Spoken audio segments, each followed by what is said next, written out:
Hola a todos, bienvenidos. Estoy muy contenta de estar aquí hoy día con ustedes hablando de un tema que generalmente no se aborda en contextos como este, porque tampoco se aborda en el contexto clínico, que es el tema de la sexualidad en el contexto de la enfermedad, en el contexto del cáncer.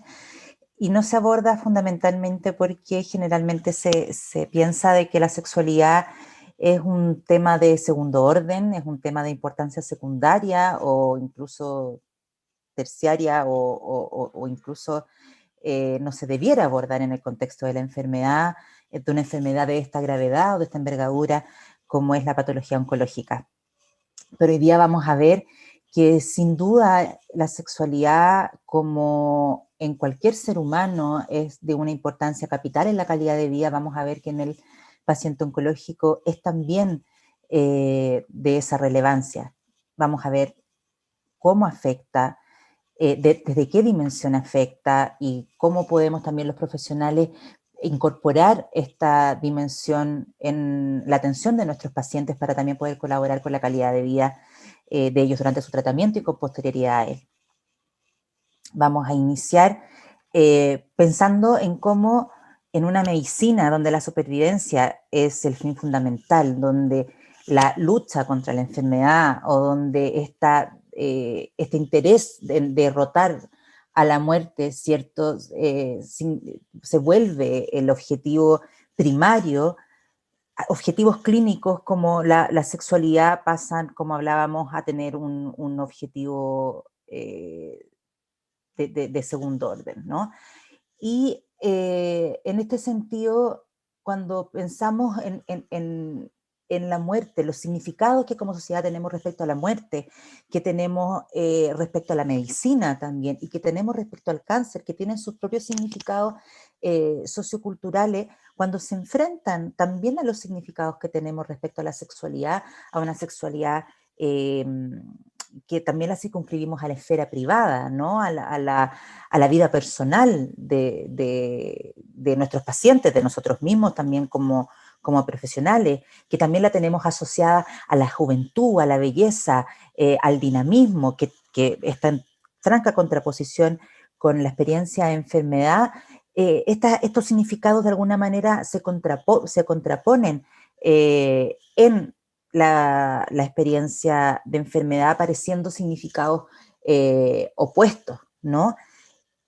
Y de esta manera, bajo el manto del sufrimiento, de la enfermedad, del deterioro, el goce y el placer pareciera algo más bien vulgar, pedestre, una preocupación que pudiera causar vergüenza, sentimientos de inadecuación e incluso de culpa. Y eso podría de alguna manera explicar que no se aborde finalmente la sexualidad, que no haya sido una preocupación incluso dentro de la literatura, dentro de las investigaciones.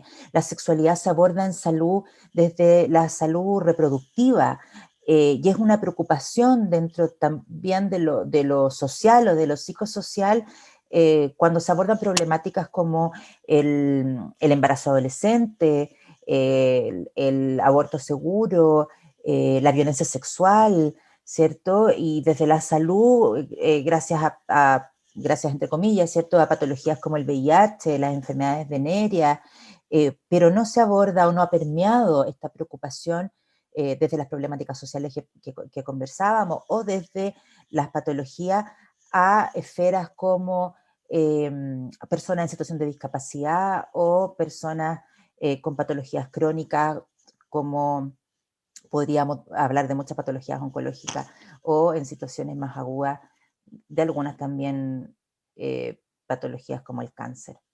Entonces, en una medicina, volvemos a decir, donde la supervivencia es el fin fundamental, ¿dónde cabe la sexualidad? ¿No? Ahora, pensamos, ¿por qué si la sexualidad es un tema que hablamos tanto, que está tan presente en el contexto cotidiano, en incluso la publicidad, ¿Por qué no está presente en la salud? ¿Por qué no está presente en nuestras intervenciones? ¿Por qué no está presente en nuestros discursos? Y es porque en realidad es esta la sexualidad visibilizada, la sexualidad de los cuerpos perfectos, la sexualidad de la educación, pero de una educación absolutamente heterosexual, la educación, la sexualidad de la reproducción, la sexualidad de los cuerpos jóvenes, no la sexualidad del fitness.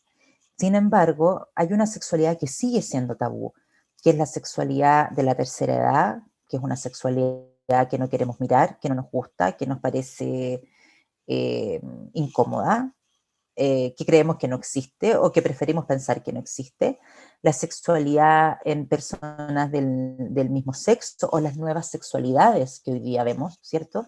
La sexualidad de las personas enfermas. Aquí tenemos en esta fotografía que dice Uncover Ostomy, una persona, una mujer que es modelo y que tiene una ostomía y que ha hecho de su condición de salud también una suerte de campaña, de causa, ¿cierto?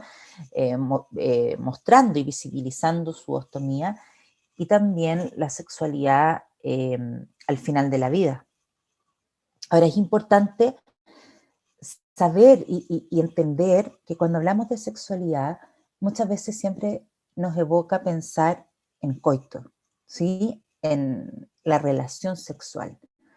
Sin embargo, cuando hablamos de sexualidad ahora, estamos hablando de sexualidad como aquella dimensión de la personalidad y del comportamiento humano que se expresa a través de nuestros cuerpos, que habla de quiénes somos y que permite el establecimiento de vínculos significativos con el otro, ¿sí?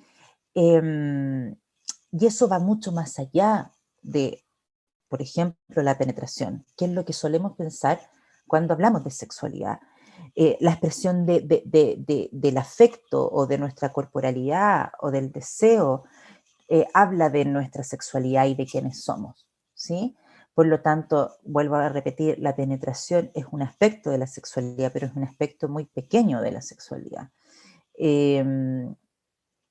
Yo hago talleres de sexualidad en la Corporación de Cáncer de Mama que dirijo, que es la Corporación Yo Mujer, y, y siempre les pregunto a los pacientes, no sé si es esto un concepto común a todos los países, pero les pregunto dormir cucharitas, que es dormir de espaldas a nuestras parejas, ¿cierto?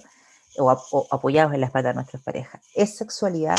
Luego de que les explico este concepto, y todos me dicen, sí, es sexualidad. Y es sexualidad, ¿cierto? Porque es el contacto con el otro, con el cuerpo del otro, es ese contacto íntimo, ¿sí? Y eso también es sexualidad.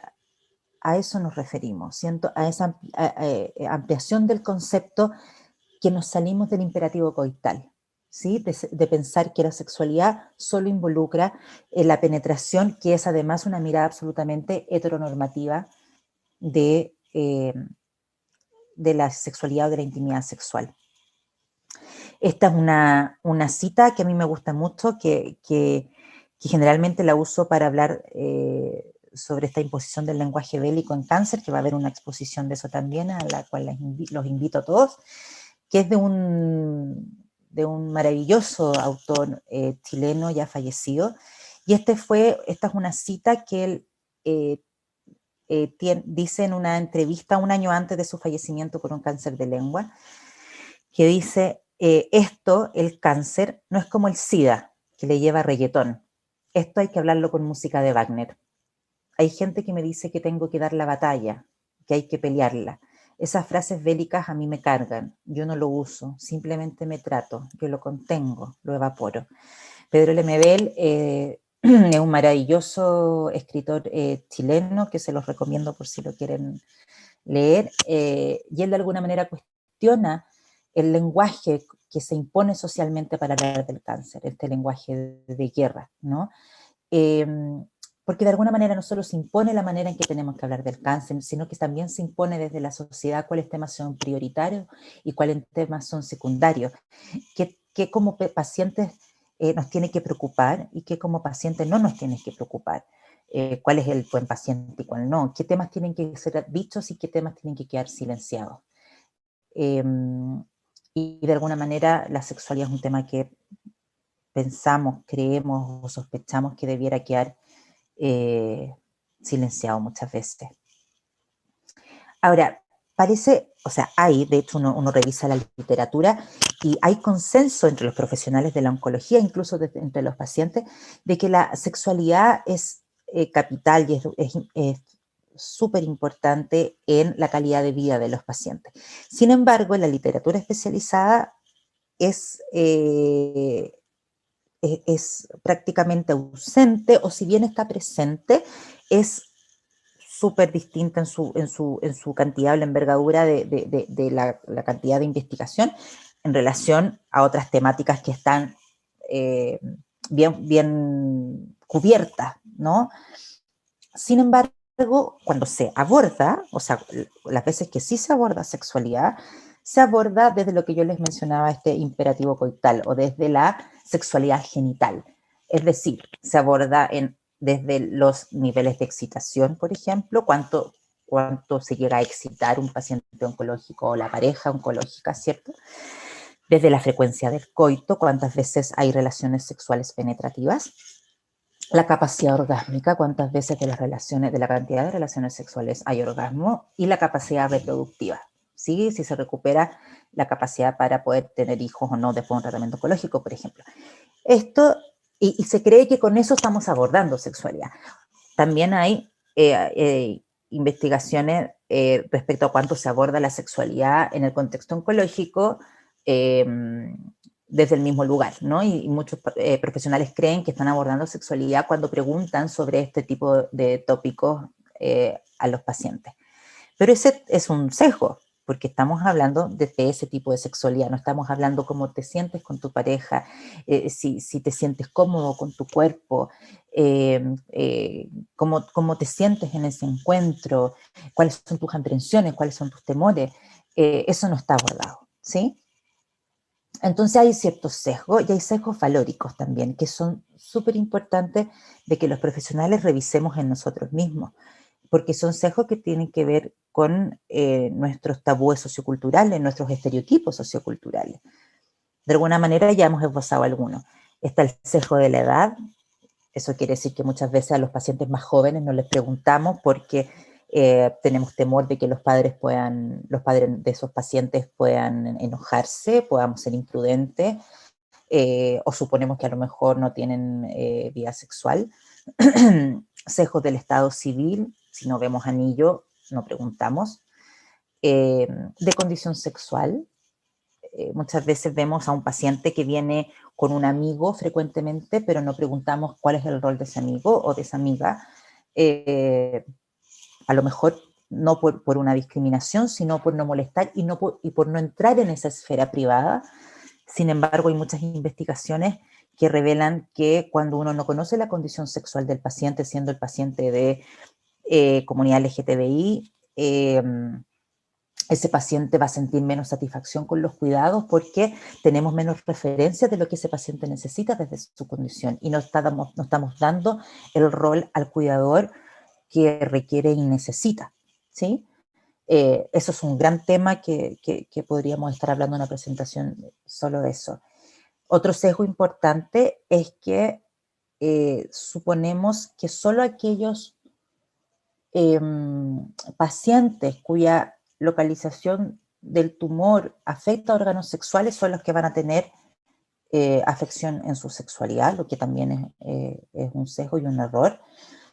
Y lo otro es también en función del estadio de la enfermedad, es decir, pensamos que aquellos pacientes con cáncer avanzado no van a tener preocupación por su sexualidad dado el estadio avanzado de su enfermedad. Y otra cosa que también podemos ver es que existe poca integración de la pareja del paciente o la paciente con cáncer. O cuando lo integramos les decimos, lo que usted tiene que hacer es portarse bien, ser cariñoso o ser cariñosa, preocúpese, de una forma muy paternalista, incluso infantilizando, pórtese bien usted, no lo vaya a hacer rabiar o no la vaya a hacer rabiar, pero nunca integramos a esa persona como un sujeto que también tiene una vivencia propia de la enfermedad y también tiene necesidades afectivas y probablemente una necesidad de intimidad, ¿sí? Y no recogemos esa experiencia. algunos datos y ideas importantes, es que independientemente de la localización tumoral, del 40 al 100% de los pacientes oncológicos presenta alteraciones en su sexualidad, lo que representa una angustia significativa, el refuerzo de una imagen negativa de sí mismo, además genera conflictos relacionales importantes y un recuerdo permanente de la presencia de la enfermedad. Además tenemos que considerar que las resistencias socioculturales para abordar el tema de la sexualidad las compartimos profesionales y pacientes porque somos parte de la misma cultura y no nos podemos abstraer de eso. Y por otra parte, que la comunicación sobre la sexualidad entre profesionales y pacientes, entre tratantes y pacientes, se asocia a un mejor ajuste psicológico y sexual en nuestros pacientes y a una mejor calidad de vida. Ahora, ¿por qué hay tanto impacto de la sexualidad en ustedes, nuestros pacientes, y que nos están viendo pacientes, y para que también lo entendamos como profesionales? Y es porque a pesar de todos los avances que están teniendo los tratamientos oncológicos, de la mayor precisión de la cirugía, los menos efectos secundarios de la quimioterapia, la radioterapia, etcétera, los efectos que permanecen, los efectos secundarios que permanecen son aquellos que tienen impacto todavía en la autoimagen. La alza o la baja de peso, la alopecia, las cicatrices, los cambios morfológicos, los tumores de cabeza y cuello, las ostomías, la mastectomía, la prostatectomía, la menopausia precoz, la fibrosis vaginal, la disfunción eréctil y todos aquellos síntomas, ¿cierto?, asociados al proceso de fin de vida también, o del cáncer avanzado, la fatiga, el dolor. Si a esto le sumamos todo aquello que tiene que ver con la pérdida del rol social, con la pérdida de actividades de la cotidianidad de la pareja, efectivamente va afectando la autoimagen y el cómo yo me veo a mí mismo. Y esa relación con uno mismo cambia. El sentir que ya no soy atractivo, o si estoy soltero, la posibilidad de ya no ser elegible por otro, ¿no? ¿Cómo voy a ser deseable? ¿Cómo voy a ser atractivo para un otro? La sensación de que este ya no es mi cuerpo, desconozco mi cuerpo, mi imagen en el espejo no es la misma. Si ya no puedo tener hijos, ¿qué sentido tiene? Esta es una sensación muy particular porque aunque yo no quiera tener hijos, si no los tengo, o aunque yo no esté proyectando, o el cáncer haya llegado a mi vida en un momento en que yo no estaba proyectando tener hijos, cuando pierdo la posibilidad de tener hijos, la relación sexual se vuelve evidentemente solo por el placer. Y eso, aunque yo no sea particularmente católico, por ejemplo, puede hacer que en algunos pacientes cause una sensación particular o de culpa, o que vuelva a la relación sexual sin sentido, o que se me haga demasiado evidente que es el placer por el placer. Y en una cultura judeocristiana a veces puede traer sentimientos de incomodidad o de inadecuación. El ya no sentir como antes, sentir que envejecí 30 años, muchas veces por la hormonoterapia, las menopausias precoces, etcétera, por la misma fatiga. Me siento sucio, sucia. Los pacientes con ostomía tienen mucha sensación de suciedad, ¿no? Y eso baja la sensación de erotismo, la sensación de que nunca volverá a ser igual, de que este o esta ya no soy yo. ¿Y por qué esto es tan importante? Porque a veces tenemos la sensación de que lo más relevante siempre es cuánto me gusta el otro, pero tan relevante que cuánto me gusta el otro es cuánto me gusto yo en la relación con el otro, ¿no? Cuánto me gusta verme. Por eso en los moteles hay tantos espejos. Por eso el verse tiene una sensación de erotismo, de juego sexual, ¿no? Porque el verse erotizado es un componente importante dentro de la relación sexual. Ahora, la sexualidad al final de la vida también tiene un rol. Generalmente se piensa de que no es una preocupación, o de que tienen que estar todas las otras necesidades cubiertas para preocuparme de la sexualidad. Y eso no es así, porque probablemente en esta etapa la necesidad de intimidad y de contacto con el otro es probablemente más importante que en otras etapas de la enfermedad. Ahora, dejando de lado probablemente la genitalidad y acercándonos más al contacto de la piel, de los afectos, ¿no? Porque la intimidad y el sentido de uno mismo, el sentido de quién soy, funcionan como bálsamos de la ansiedad ante la muerte. Pero no son los únicos paliativos frente a la realidad de la finitud, frente a la realidad del morir. Para muchos la sexualidad es una herramienta de enfrentamiento que reafirma la vitalidad, la conexión con la vida y de alguna manera mantiene un sentido de normalidad cuando vemos que todo alrededor está cambiando de una manera rápida e irrevocable, ¿sí? Por eso la sexualidad al final de la vida, en la forma y en la dimensión que la estamos tratando, adquiere un sentido tan particular. Pero se hace difícil cuando sobre todo al final de la vida eh, cambia el estilo de vida para alojar a este tercero, que es el cáncer. Hay habitaciones compartidas, ¿no? Generalmente cuando es la mujer la que enferma, probablemente no es el hombre el cuidador, sino que ingresa una nueva mujer. En general va por arriba del 80% de las cuidadoras son mujeres, por lo tanto ingresan otros cuidadores a la intimidad del hogar o incluso a los dormitorios. Hay una ausencia de privacidad. Las camas a veces se vuelven individuales, eso quiere decir que se separan camas y a veces los dormitorios, y de alguna manera se vuelven públicas. En Chile pasa mucho, probablemente extensible a Latinoamérica, que los fines de semana la gente va a visitar a los enfermos y los dormitorios, que antes eran un espacio privado, íntimo de la pareja, se vuelve un espacio familiar o incluso van a visitar a los amigos, etc. Se incorporan, como hablábamos, otros cuidadores, se acondiciona el dormitorio como un espacio más clínico, hay baños portátiles, hay portazueros, los veladores o las mesas de noche tienen muchos medicamentos y instrumental médico.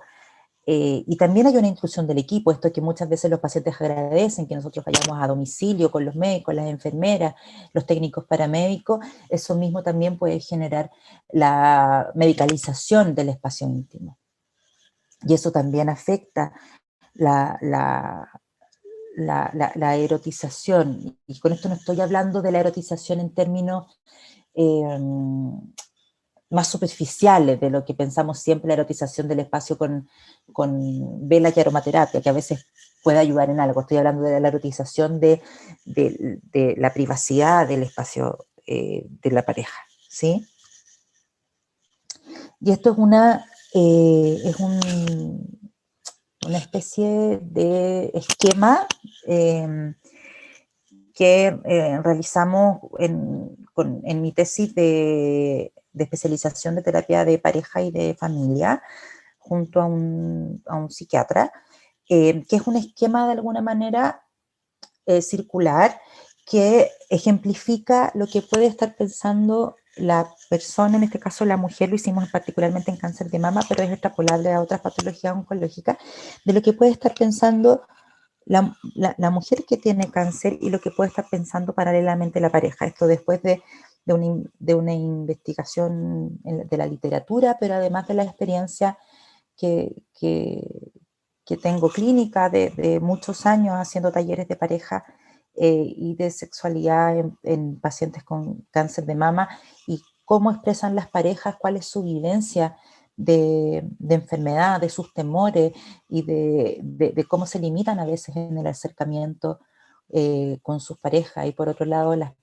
mujeres con cáncer de mama, cómo el acercamiento está surcado por el temor al abandono, el temor a la pérdida del amor y el miedo al rechazo. Esto de alguna manera, la vivencia de ella y la vivencia de él quedan encapsuladas por la conspiración del silencio, por esta dinámica donde mejor no hablar de la enfermedad y no hablar de nuestros sentimientos por temor a provocar en el otro aún más sufrimiento.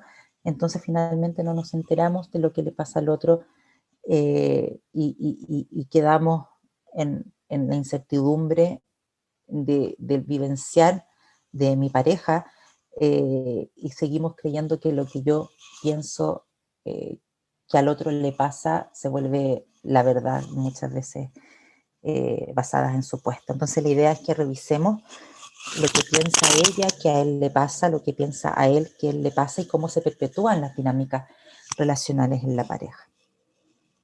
Entonces, ella suele pensar, ya no soy atractiva, mientras él está pensando, no puedo hacer nada por ella. El sentimiento de omnipotencia en la pareja es tremendamente fuerte. Esto está pensado en parejas heterosexuales, pero cuando hemos hecho talleres a parejas del mismo sexo, ellas también ratifican que sienten cosas muy similares. ¿Cómo podrá desearme sin una mama y sin cabello? Mientras él está pensando, ¿está mal desearla si está enferma? Generalmente el deseo en la pareja, estamos hablando de parejas sanas, sin violencia intrafamiliar, etc., el deseo en la pareja permanece y se vive con mucha culpa. ¿Me dejará? ¿Podré solo? Generalmente ellas están pensando en el temor al abandono, cuando ellos están mucho más allá pensando en el temor a la muerte. No me mira como antes, si la miro la incomodaré. Generalmente las pacientes están con mucho temor a no ser vistas, a la pérdida del atractivo, y ellos con temor a causar algún daño. No me toca, si la toco le haré daño. Ya no me busca, si la busco me sentiré como un pervertido, si la busco se sentirá presionada. La paciente se siente, o la mujer en este caso con cáncer de mama, como hablábamos, puede ser en otro tipo de cáncer, se siente un poco atractiva por la presión social que hay de cómo tiene que ser una mujer, ¿cierto?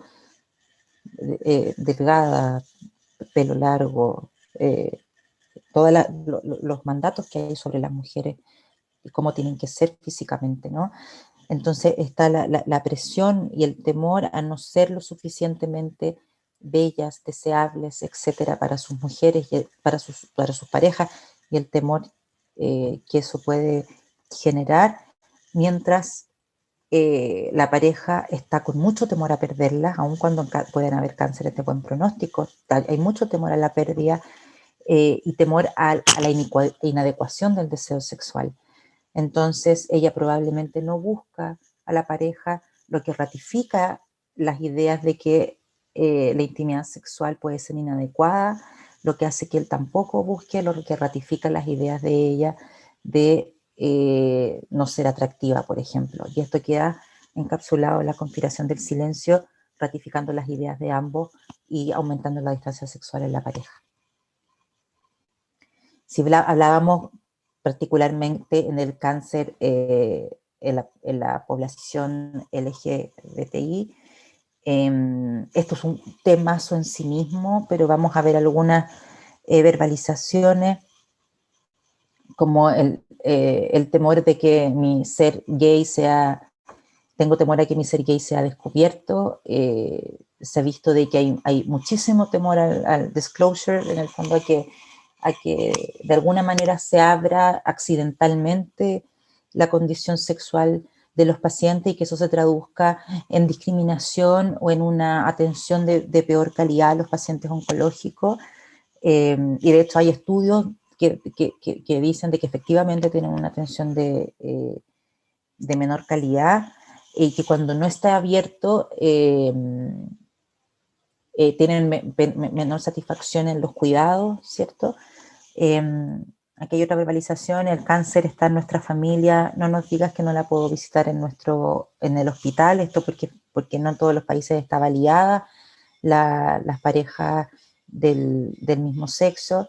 Tengo cáncer testicular, no me trates como un chico, esto a propósito de los pacientes trans, por ejemplo, y la entidad social que todavía muchos pacientes se les nombra por su nombre biológico. Libertad significa vivir mi vida como soy, no me digas que causé mi cáncer anal. Esto a veces se habla, de hecho, desde bromas a veces se hacen en los equipos, sin mala intención, por ejemplo, y esto en el fondo son cosas que hay que erradicar para poder atender a los pacientes con la dignidad que se merecen y en función de sus propias necesidades. Y esto es una dinámica también relacional, también es un esquema, pero que no es a partir de una investigación, esto lo hice en relación a la revisión de alguna literatura, pero que también tiene que ver con cómo ven los pacientes frente al equipo el tema de hablar sobre sexualidad y cuáles son las barreras que podemos encontrar. Muchas veces los pacientes piensan sobrevivir es más importante que mi sexualidad, y los profesionales piensan no es un asunto vital, por lo tanto queda relegado a un espacio secundario, lo cual evidentemente puede ser cierto, pero es muy injusto que compitan como objetivos clínicos. Ese es el tema. Y en un encuentro que suele ser muy escueto en el tiempo, muy corto, muy preciso, muy aséptico, efectivamente pasan a competir. Y eso es lo injusto, que compitan como objetivos clínicos. La idea es que no compitieran, porque también si pasan a competir el tema emocional con el tema de supervivencia, pasaría un poco lo mismo. El tema es que hay muchos elementos que forman al paciente de manera integral que no debieran estar compitiendo en el espacio clínico. El doctor es el que sabe, si no lo menciona no debe ser importante. Muchos pacientes piensan que si fuera un tema efectivamente relevante, es el médico el que lo preguntaría. Y hay muchas investigaciones que plantean que el paciente espera que el médico o médica sea el que presente el tema de la sexualidad. Prefiero evitar el tema, otro del equipo puede abordarlo mejor que yo. Esto también es algo que pasa frecuentemente, que el médico supone que la enfermera lo abordó, la enfermera supone que la psicóloga lo abordó, la psicóloga supone que el médico lo va a abordar y al final nadie lo abordó. No podría hablar de esto con mi médico. Me incomoda hablar de sexualidad. Hay médicos o profesionales de la salud, o psicólogas, o etcétera, de que nunca en su casa se habló de sexualidad, por lo tanto no tiene esa comodidad, esa habilidad para poder hablar de temas de la sexualidad o temas difíciles. Ya sabemos que no estamos entrenados para hablar de temáticas difíciles, de temáticas sensibles, ¿sí? Muchas veces la comunicación, hay talleres para hablar sobre malas noticias, y todo en comunicación en oncología se centra en malas noticias, y cada vez que vamos a hablar de algún tema de comunicación nos centramos en temas de malas noticias, pero la comunicación en oncología va mucho más allá de la entrega de información o de hitos relevantes de información. Es constantemente una comunicación con una sensibilidad particular en uno de los momentos de mayor vulnerabilidad humana. Por lo tanto, tenemos que sacarnos eso de que solo es tema de malas noticias y entrenarnos en el desarrollo de habilidades mal llamadas blandas. ¿Cómo lo voy a molestar con un tema tan personal? Sería sobre involucrarme en aspectos no médicos de la vida de mi paciente, porque seguimos pensando en la sexualidad como un tema ligado a la privacidad o de la esfera privada de la vida de los pacientes y no como un tema de salud, cuando la sexualidad también tiene que ver con el derecho a la salud. Y si piensa mal de mí y se malinterpreta, hay algunos estudios internacionales que dicen que hay profesionales que no quieren hablar de sexualidad porque tienen temor de que pacientes lo puedan interpretar como un acercamiento inadecuado. Es muy joven, tienen la edad de mis padres, ¿cómo le voy a preguntar de sexualidad a estos pacientes que tienen la edad de mis papás o que son mayores o que son de la tercera edad? Ahí tenemos también una barrera que tenemos que trabajar. No quiero llorar delante de él o de ella. Podría abrir algo que después no sabré contener. Si tenemos, muchas veces los profesionales estamos muy atosigados de tiempo, tenemos a la espera muchos pacientes, que eso no son barreras profesionales, muchas veces se cree que son barreras nuestras, pero que tienen que ver con barreras organizacionales y que dificultan mucho la contención emocional. Y que también esto queda también encapsulado por una conspiración del silencio en la que también participamos los profesionales por los sesgos socioculturales y por las barreras organizacionales. Entonces, ¿qué debiéramos hacer nosotros como profesionales? Y también la invitación a los pacientes de que puedan preguntar a sus tratantes sobre este tema y conversarlo con sus parejas. Pero como profesionales, siempre construir un buen vínculo con nuestros pacientes, desde la amabilidad, que es un valor tan, a veces mirado tan en menos y tan relevante. Siempre la construcción de un buen vínculo, desde la confianza, desde la entrega de información, desde el preguntar sobre sus propios valores, preferencias, siempre la base de un buen vínculo. Incorporar la sexualidad como parte de la evaluación diagnóstica, incorporar la educación sexual desde el inicio hasta el final del tratamiento, evaluar el impacto de la enfermedad y de los tratamientos en la autoimagen de los pacientes, para que podamos ir elaborando de alguna manera la adaptación a aquellos cambios que van a ser temporales y también ayudar en la elaboración del duelo de los cambios que van a ser permanentes. Reposicionar de alguna manera la sexualidad, evaluar el impacto en la relación de pareja, normalizar la necesidad de intimidad en el contexto de enfermedad, incorporar a ambos miembros y favorecer una resignificación, o sea, darle un significado, un sentido distinto a la sexualidad, desde el sexo genital a la intimidad afectiva sexual.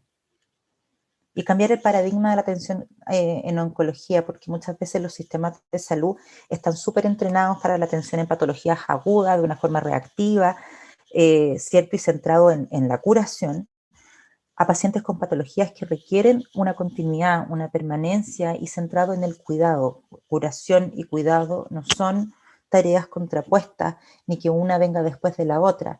Necesitamos cuidar en la medida que estamos curando y necesitamos cuidar siempre. Esta es una tarea esencial cuando estamos hablando de humanizar la atención en oncología y en salud en general.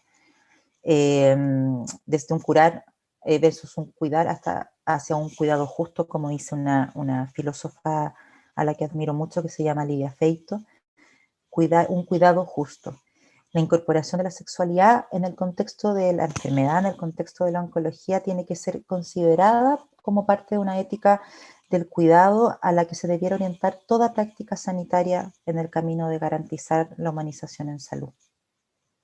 Muchísimas gracias. Ahí dejo mis contactos por si quieren información, por si quieren bibliografía o si tienen alguna duda. Ya está una foto de uno de mis talleres de sexualidad en la Corporación de Mujer, con algunas parejas, algunas pacientes sin pareja y con la doctora Carolina Barriga, que es una cirujana oncóloga de mamas con la que realizamos algunos de estos talleres. Muchas gracias.